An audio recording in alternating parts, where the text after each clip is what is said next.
Hello all, welcome to the day 73 of the daily case study series for Cbse grade 12. The question goes like this.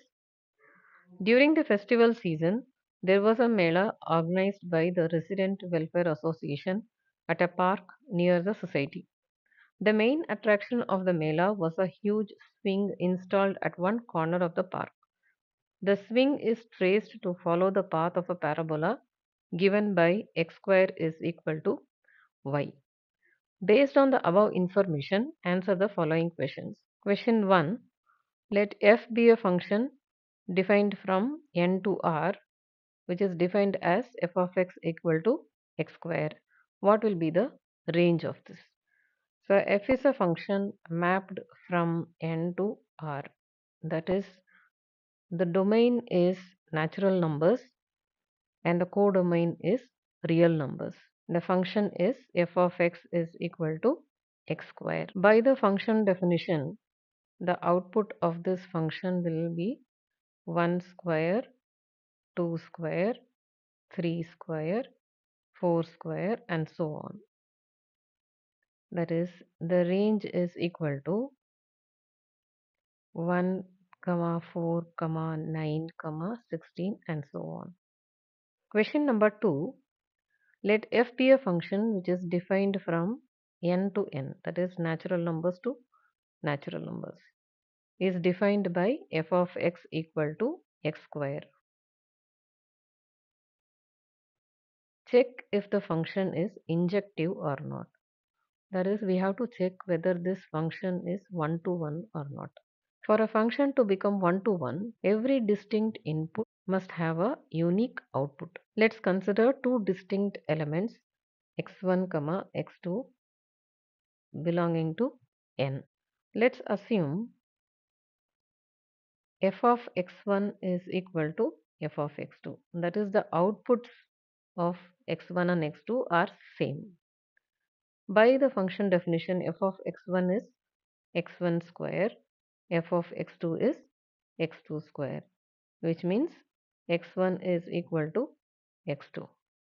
So this implies that x1 and x2 are not two different elements. It refers to the same input. Therefore, f is injective. Question number 3, subdivision A.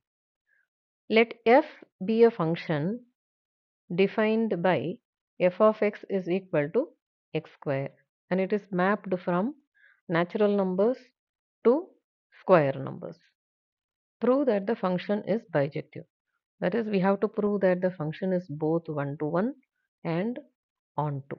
F of x is equal to x square.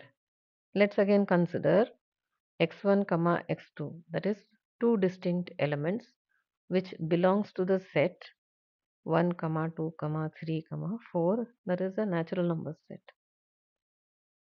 Now let's assume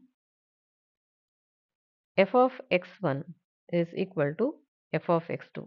That is, the outputs of x1 and x2 are same.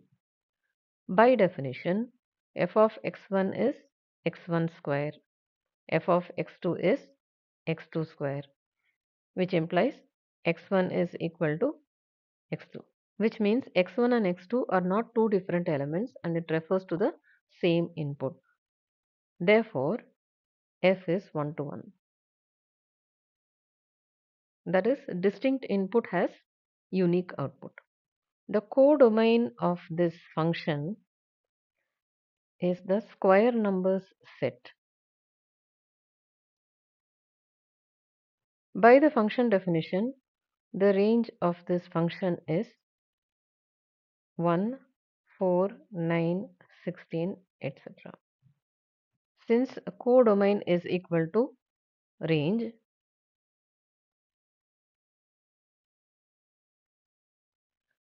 f is onto.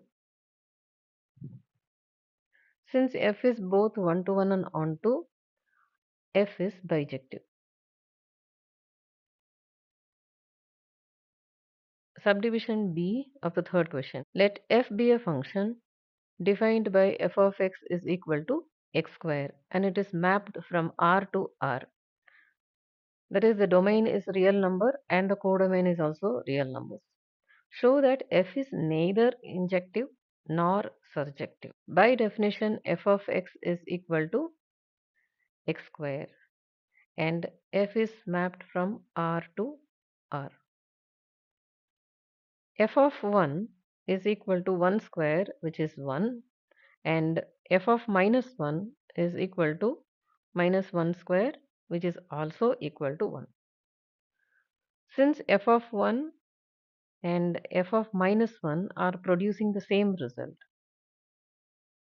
that is, they have the same image in the codomain, f is not injective. For surjective, let us check the codomain in the range. Codomain is the real numbers. The range of this function will give us 0, comma infinity.